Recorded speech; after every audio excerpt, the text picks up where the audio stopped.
Hi అండి, welcome to my channel. ఇవాల్టి మన ఛానల్లో పెసరపప్పు పాయసం అయితే చేసుకోబోతున్నాం అనమాట. చాలా ఈజీగా చేసుకోవచ్చు.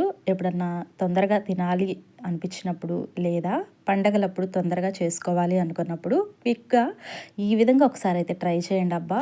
ఈజీగా ఒక 10 మినిట్స్లో ప్రిపేర్ చేస్తారనమాట. అంత ఈజీగా చూపించబోతున్నాను.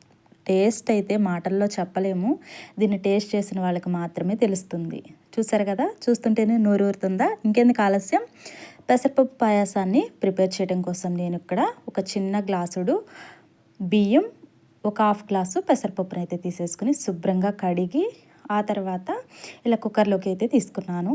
ఆ తర్వాత 3 గ్లాసుల దాకా వాటర్ తీసుకుని మూత క్లోజ్ చేసేసి విజిల్ కూడా పెట్టుకోవాలి. కరెక్ట్గా 3 విజిల్స్ వచ్చేంత వరకు స్టవ్ మీద ఉంచేసుకుని 3 విజిల్స్ వచ్చిన తర్వాత కూడా నేను ఇక్కడ మీకు చూపిస్తున్నాను. 3 విజిల్స్ ఆల్రెడీ వచ్చాయన్నమాట. దీనిలో ఆవిరి పోయేలోపు ఇక్కడ బెల్లాన్ని కరిగించేసేసుకుందాము. స్టవ్ మీద మరొక ప్యాన్ పెట్టుకుని అందులోనికి 2 గ్లాసుల దాకా బెల్లాన్ని అయితే తీసుకుంటున్నాను అనమాట.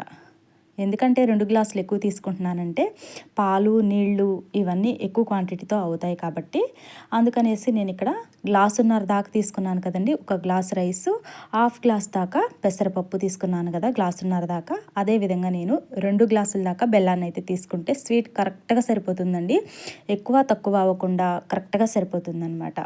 మీరు ఇంకా ఎక్కువ తినాలి అనుకుంటే కొంచెం ఎక్కువ యాడ్ చేసుకోవచ్చు. ఇంకా మీరు కొంచెం స్వీట్ తక్కువగా తినాలి అనుకున్నప్పుడు కూడా 2 టేబుల్ స్పూన్ తగ్గించి వేసుకోవచ్చు.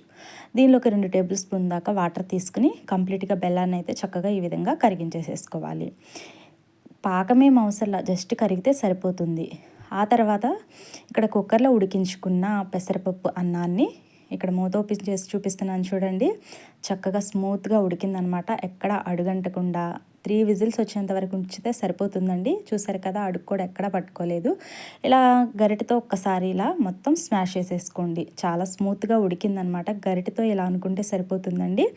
చక్కగా ఒకసారి ఇదంతా కలిపేసేసుకున్న తర్వాత ఇందులోనికి కరిగించుకున్న బెల్లాన్ని అయితే ఈ టైంలో యాడ్ చేసేసుకోవాలన్నమాట. సో ఇప్పుడైతే నేను మంచిగా ఈ విధంగా కలుపుకున్న తర్వాత వడబోసుకోవడానికి ఇక్కడ టీ వడబోసుకుంటాం కదండి, ఫిల్టర్ చేసేసుకుంటున్నాను అనమాట. సో చక్కగా ఇలా ఫిల్టర్ చేసుకోవటం వల్ల దీనిలో రాళ్ళు కానీ చెత్త కానీ ఉండే ఛాన్స్ ఎక్కువ ఉంటుంది కదండి. అందుకని ఇలా ఫిల్టర్ చేసేసుకుంటున్నాను. ఒకసారి కంప్లీట్గా ఇది కలిసేలాగా కలిపేసేసుకోండి. ఇక్కడ చూస్తున్నారు కదా, ముందు చూస్తే కొంచెం గట్టిగా ఉన్నట్లు అనిపించింది కదా, ఈ బెల్లం సిరప్ పోయంగానే కొంచెం లూజ్గా అయిపోయింది. ఇప్పుడైతే స్టవ్ మీద పెట్టేసేసుకుని కొంచెం దగ్గర పడేంత వరకు నిదానంగా ఒక 2 నిమిషాలు ఇలా ఉడికించేసేయాలన్నమాట. ఇక్కడ కొంచెం కలర్ చేంజ్ అయినట్లు అనిపిస్తుంది కదా, నేను ఇక్కడ తీసుకున్న బెల్లం ఆర్గానిక్ బెల్లం అండి. అందుకే కొంచెం కలర్ ఇలా చేంజ్ అయ్యింది. ఆరోగ్యానికి చాలా హెల్త్కి మంచిది కదండి, అందుకని ఆర్గానిక్ బెల్లాన్ని వాడాను అనమాట. ఆ తర్వాత ఇక్కడ నేను 2 గ్లాసుల దాకా పాలును కూడా తీసుకుంటున్నాను. అది కూడా కాచి చల్లార్చిన పాలు మేగడతో సహా కంప్లీట్గా అయితే వేసుకుంటున్నాను. మేగడ ఉంటే కనుక చక్కగా దీని మీద అయితే వేసుకోండి, చక్కగా చాలా టేస్ట్గా ఉంటుందన్నమాట. సో 2 గ్లాసుల దాకా పాలు తీసుకోండి, కరెక్ట్గా సరిపోతుంది. గ్లాసున్నర రైస్కి అదేనండి, గ్లాస్ రైసు హాఫ్ గ్లాసు పెసరపప్పు అనమాట. గ్లాసున్నర దానికి ఇక్కడ 2 గ్లాసుల దాకా పాలు తీసుకుంటే సరిపోతుంది. అది కూడా చిక్కటి పాలు అనమాట. కొంచెం పలుచగా ఉంటే కనుక 3 గ్లాసుల దాకా పాలు కూడా తీసుకోవచ్చు. కొంచెం ఎక్కువ టైం పడుతుందండి. అలా కాకుండా గ్లాసున్నరకి కరెక్ట్గా 2 గ్లాసుల దాకా పాలు తీసుకుంటే సరిపోతుందన్నమాట. చక్కగా ఒకసారి ఇదంతా కలిసిపోయేలాగా కలిపేసేసుకోండి. ఇలా కలిపిన తర్వాత మంచిగా దగ్గర పడుతూ వస్తుందన్నమాట. మరీ అంత గట్టిపడిందాకా కాకుండా కొంచెం లూజ్గా ఈ విధంగా ఉన్నట్లుంటే సరిపోతుంది. మరొక స్టవ్ మీద ఒక టేబుల్ స్పూన్ దాకా నెయ్యి పెట్టుకుంటున్నాను అనమాట. ఒక కళాయిలోకి నెయ్యి పెట్టుకుని దాంట్లోకి కొబ్బరి ముక్కలండి. ఇక్కడ ఎండు కొబ్బరి ముక్కలు వేసుకోవచ్చు, పచ్చి కొబ్బరి ముక్కలను కూడా వేసుకోవచ్చు. ఇక్కడ నేను ఎండు కొబ్బరి ముక్కలను అయితే యాడ్ చేశాను. ఎండు కొబ్బరి ముక్కలు, అదేవిధంగా కొన్ని కాజు పలుకులు, అదేవిధంగా ఇక్కడ నేను బాదం కూడా చిన్న ముక్కలా కట్ చేసి వేసుకున్నాను. 2 ఇలాచీని కూడా యాడ్ చేస్తున్నానండి. ఇలా చక్కగా ఒలిచి వేసుకుంటున్నాను అనమాట.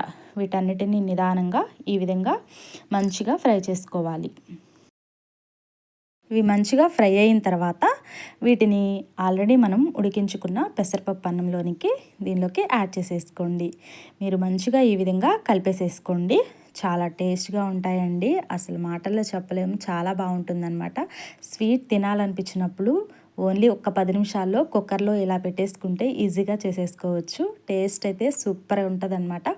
ఎప్పుడన్నా పండగలప్పుడు హడావిడి పడుతూ ఉంటాం కదా, ఇలాంటి స్వీట్లు కానీ ఇలాంటివి చేయాలంటే టైం ఎక్కువ పడుతుందేమోనని చాలామంది ఆలోచిస్తూ ఉంటారు. బట్ అలా ఆలోచించకుండా చక్కగా ఈ విధంగా చేసి చూడండి, పర్ఫెక్ట్గా కుదురుతుంది. టేస్ట్ కూడా చాలా బాగుంటుందన్నమాట. మీకు టైం కూడా సేవ్ అవుతుంది.